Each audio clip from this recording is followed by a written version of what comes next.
2026 FIFA World Cup will be co-hosted by the United States, Canada, and Mexico. For the first time ever, 48 teams will compete across 104 matches. But instead of pure excitement, controversy is building.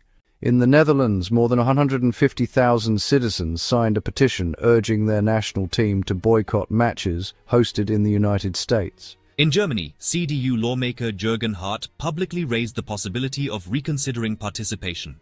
In the United Kingdom, MPs have openly suggested England and Scotland should withdraw. What's driving this? Much of the debate centers around US foreign policy and domestic immigration enforcement under President Donald Trump. Expanded travel restrictions, visa scrutiny, and high-profile geopolitical actions have intensified global tensions.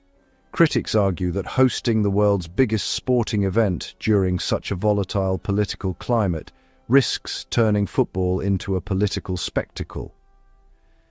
In March 2025, a White House task force dedicated to the World Cup was created, chaired by President Trump himself. FIFA President Gianni Infantino has also drawn attention for his visible alignment with US leadership. For some fans and politicians across Europe, the optics are troubling. Another major issue is immigration enforcement. Reports of tightened visa procedures and travel restrictions have raised concerns about how fans from Africa, Asia, and the Middle East will be treated during the tournament.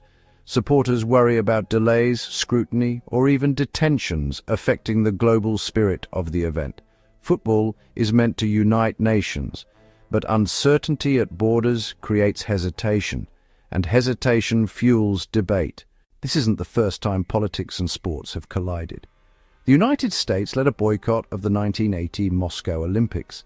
The 1978 World Cup in Argentina was held under a military dictatorship. The 2018 tournament in Russia and the 2022 event in Qatar faced intense criticism, yet in most cases the tournaments went ahead. So the question now is, would boycotting 2026 set a new precedent, or simply punish athletes who have trained their entire lives for this stage? The financial stakes are enormous. FIFA projects roughly $10 billion in revenue. Hundreds of thousands of jobs are expected to be created. 78 matches are scheduled in US cities, with 13 each in Canada and Mexico. Broadcasters, sponsors, and national federations have invested billions. A full boycott remains unlikely, but even the conversation itself is reshaping the tournament's narrative. Some argue that participation doesn't equal endorsement, that teams can compete while making powerful statements on the global stage. Others believe silence is complicity. The tension between principle and participation has rarely felt sharper in football history. Between June 11 and July 19, 2026, the world will be watching. Not just for goals, not just for trophies, but for how sport and global politics collide on the biggest stage of them all. What do you think? Should European teams boycott the 2026 World Cup? Or should they compete and use the platform to send a message?